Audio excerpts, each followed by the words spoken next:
আসসালামু আলাইকুম। সবাই কেমন আছেন? আমি আলহামদুলিল্লাহ ভালোই আছি। আজকে আমি আপনাদের সাথে শেয়ার করব যে আমি একেবারেই সহজভাবে কিভাবে আলু পুরি বানালাম।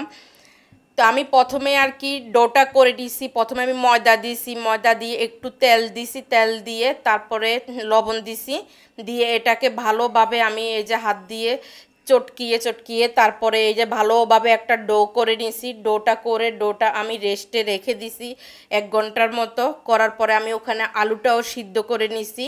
সিদ্ধ করে নেওয়ার পরে তারপরে এই যে আলুর ভর্তাটা আমি এভাবে পেঁয়াজও দিছি, কাঁচা পেঁয়াজ একদম কুচি করে দিতে হবে। এটাকে বেশি ডলা যাবে না, একসাথে আলু সহ সব একসাথ করে তারপরে আলুর ভর্তাটা করে ফেলবেন। চিলি ফ্লেক্স দিছি, ধনিয়া পাতা দিছি। এটার সাথে চাইলে আপনারা ম্যাগি মশলাও দিতে পারেন বা অন্যান্য কিছু আপনারা ভাজা জিরার গুঁড়ো টুড়ো দিতে পারেন। আমি আর ওগুলি দেই নেই আর কি, আমি খুব তাড়াতাড়ি বানাইছি। এটার সাথে চাইলে আপনারা মুরগির মাংসটাও মানে ভালোভাবে ওভাবে ভাজি করে দিতে পারেন, তাহলে আরও স্বাদ বাড়বে আর কি। তো আমার ছেলে তো আসলে ভার্সিটিতে গেছে, ভার্সিটির থেকে আসছে, ও তাড়াতাড়ি মানে ওর ক্ষুধা লাগছে, এই জন্য আমি তাড়াতাড়ি করে বানিয়ে দিছি। তারপরে এই যে রেস্টে রাখার পরে এই যে বড় করে একটা রুটি বেললাম, আমি 2টা রুটি বেলছি বড় করে।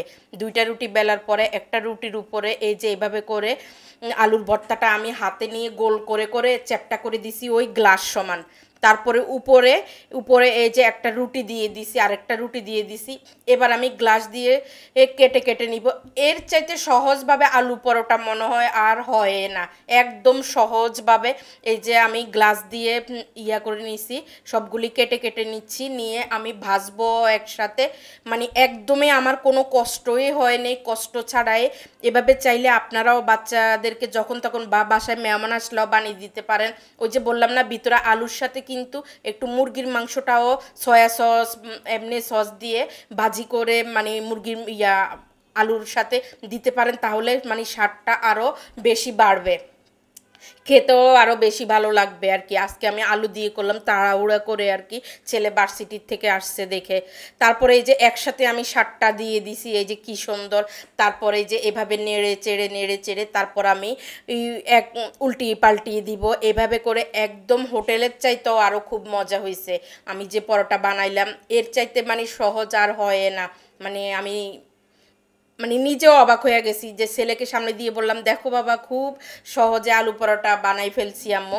বলে যে মা অনেক মজা হয়েছে। ছেলে আবার বায়না ধরছে এটা সে খালি খাবে না, এটা তারে মেয়োনেজ বানাই দিতে হবে, মেয়োনেজ বানাই দিতে হবে। পরে আমি করছি কি, ও একটা নিজেই সিদ্ধ ডিম করতে দিয়ে দিছে সিদ্ধতে, পরে ডিম সিদ্ধ দিয়ে মেয়োনেজটা আমিই তৈরি করে দিছি। আসলে মেয়োনেজটাও খুবই মজা হয়েছে। তারপরে এই যে আমার পুরিটা হয়ে গেছে, এই যে উঠাই নিতেছি আর কি। তারপরে যে সসটা বানালাম এই সসটা খুবই মজা হয়েছে, কিন্তু সিদ্ধ ডিম দিয়ে করছি আর কি। এই সসের রেসিপিটা আমার চ্যানেলে দেওয়া আছে, আমি আরেকদিনও শেয়ার করব। এই যে পুরিটা আর কি দেখালাম আর আপনাদেরকে, এই যে কেমন হয়েছে, এই যে কি সুন্দর হয়েছে, খেতেও মানে এত মজা হয়েছে। আমার ছেলে তো বলে মা অনেক মজা হয়েছে, অনেক মজা হয়েছে।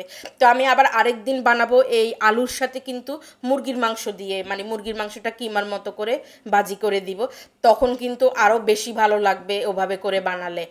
তো আর কি আপনারাও এভাবে করে দেখতে পারেন, যে এর চাইতে সহজভাবে মনে হয় আলু পরোটা আর হয় না। এই যে এখানে মেয়োনেজটা দেখাই দিলাম আর কি কীভাবে করলাম, এটা তাও আরও তেল ছাড়া।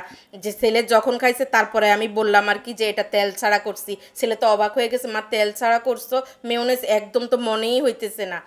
এই যে এভাবে করে তেল ছাড়া আমি মেয়োনেজ করে দিছি, খুবই মজা। কাঁচা কাঁচা তেল ছাড়া মেয়োনেজ কিন্তু খুবই মজা। তো সবাই ভালো থাকবেন, সুস্থ থাকবেন। আজকের মতো আল্লাহ হাফেজ, আসসালামু আলাইকুম।